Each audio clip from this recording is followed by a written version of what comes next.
Bapak Ibu sekalian, dinasti ini pernah kita atur dulu ya di Undang-Undang Nomor 8 Tahun 2015. Oleh karena itulah dibuat aturannya, dicantumkan di Undang-Undang Nomor 8 2015 itu yang menyebut dinasti politik itu haram hukumnya. Apa yang disebut dinasti politik saat itu? Satu tingkat ke atas, satu tingkat ke samping kiri dan kanan, satu tingkat ke bawah. Artinya ayah, anak, ibu, saudara dan saudari, plus juga dengan istri semenda. Itu yang disebut dengan kategori dinasti politik setidaknya oleh Undang-Undang Nomor 8 2015 yang lalu. Tapi ini nggak cukup. Ada dua syarat yang lain. Dua syarat yang lain itu adalah bahwa salah satu dari cabang keluarga ini sedang menjabat di jabatan yang bersifat elected official. Apakah ia bupati, apakah ia wali kota, gubernur, atau anggota DPRD, itu semua disebut dengan elected official kan. Yang ada eksekutif, legislatif gitu. Sementara ini syarat yang ketiga, saat yang bersamaan cabang kekuasaan ini juga ngincer jabatan-jabatan yang bersifat elected official gitu. Nah, oleh karena itu Pak Jokowi dan yang dipraktekkannya sekarang ini per definisi ini adalah contoh paling sempurna yang disebut dengan dinasti politik itu. Kenapa? Pertama, yang maju adalah anaknya sendiri, satu tingkat di bawah.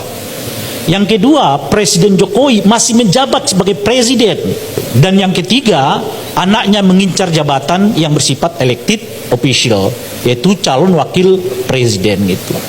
Nah, oleh karena itu kalau kita sebut Jokowi sedang membangun dinasti, per definisi undang-undang itu tepat gitu.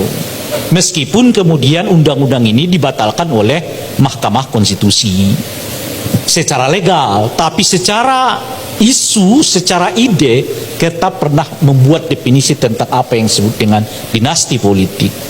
Maka dan oleh karena itu Ibu Mega dengan Puan nggak bisa disebut dinasti politik. Maka oleh karena itu Soekarno dengan Mega nggak bisa disebut dinasti politik. Hatta dengan anaknya nggak bisa disebut dinasti politik. Pak Habibie kalau sekiranya keluarganya mau masuk politik sekarang nggak bisa disebut dinasti politik karena nggak masuk dalam tiga kategori yang disebut dengan dinasti politik itu. Bahwa mereka keluarga politik ya, tapi keluarga politik baik secara legal maupun secara moral tidak bermasalah di Republik ini. Jadi kalau anak saya terlibat politik setelah 5 tahun nggak bisa dituduh saya dinasti.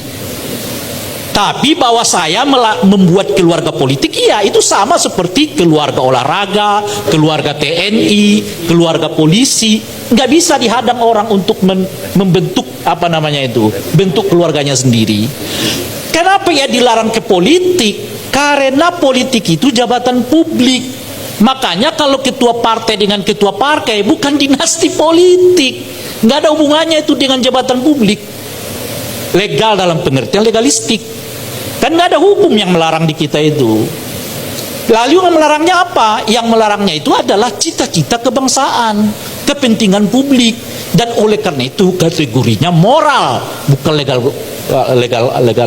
bukan legal formal gitu. Nah, kalau ada pewarisan kekuasaan tidak melalui pemilu, itu bukan lagi dinasti namanya. Apa namanya itu? Yaitu monarki.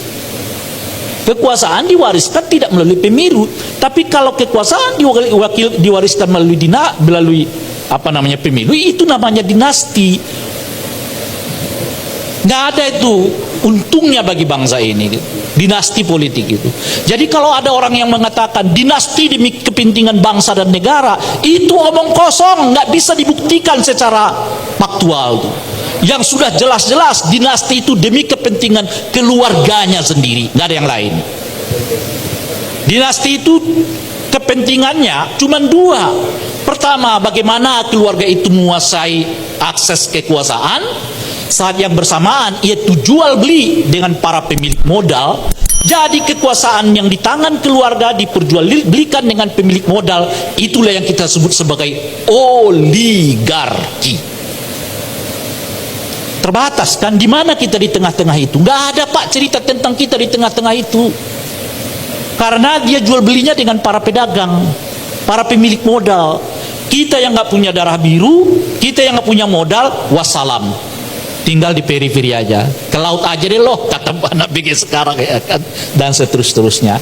Dan oleh karena itulah Bapak sekalian, saya sangat tidak suka dengan dinasti. Ini karena Gibran milihnya Pak Prabowo, coba kalau milihnya Ganjar, nggak ada cerita kalau dia dengan Ganjar sekalipun, saya lawan.